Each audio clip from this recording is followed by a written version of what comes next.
Meus irmãos, nós estamos hoje celebrando a festa de Santo André Apóstolo.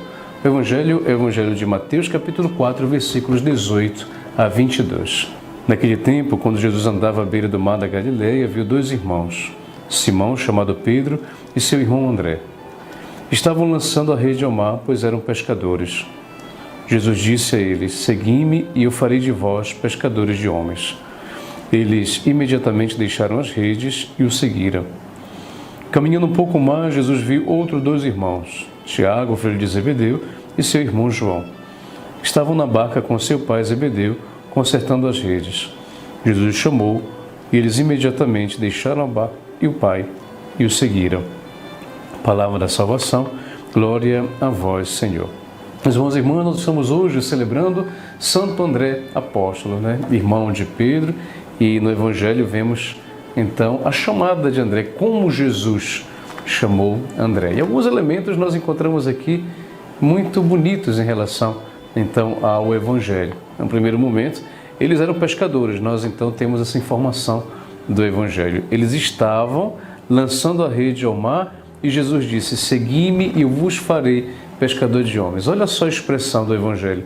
Eles imediatamente deixaram as redes e o seguiram. Então, meus irmãos e irmãs, o que Santo André hoje nos ensina como apóstolo? Primeiro, que Jesus o chamou e ele correspondeu a esse chamado de uma forma imediata. Seja parando para imaginar quantas vezes, antes de podermos dar uma resposta, nós dizemos tantas ou pensamos tantas coisas, quando na verdade, se fomos chamados para alguma coisa, é porque com certeza alguém viu em nós alguma capacidade de poder fazer. É claro que o discernimento é importante, Será que eu serei capaz de fazer ou não fazer? Agora, uma coisa é o discernimento para poder aceitar um convite e uma missão. Uma outra coisa é você não se sentir por medo de fazer aquilo que é necessário ou fazer aquilo que você é capaz de fazer e acaba se escondendo. É muito interessante essa expressão, eu particularmente gosto muito.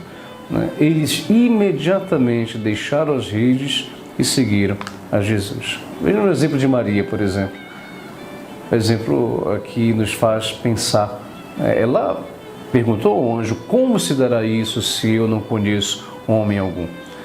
E aí então ela realmente, o anjo explica para ela como se dará isso, e a partir daí então ele vai poder dizer o que vai acontecer. Maria quis saber apenas da missão e clarear melhor, poder entender melhor, e aceitou. Vejam esses discípulos, pelo que nós entendemos do Evangelho, e André, sobretudo celebrado hoje, eles imediatamente deixaram as redes e seguiram Jesus. Então, meus irmãos e irmãs, se um dia, exemplo de Santo André, fomos chamados para uma missão, para algo específico, que nós possamos saber, no primeiro momento, que se fomos chamados para alguma coisa é porque alguém viu em nós algo que poderíamos realmente ser capazes de poder fazer para aquilo que nós somos chamados a fazer. E segundo, o medo ele existe, o receio ele existe, mas que isso não seja uma dificuldade que me faça desabrochar e poder emergir a capacidade que eu tenho de poder fazer. Vejam só o que foi Santo André hoje para a vida da igreja. E que o Senhor os abençoe, em nome do Pai, e do Filho e do Espírito Santo. Amém.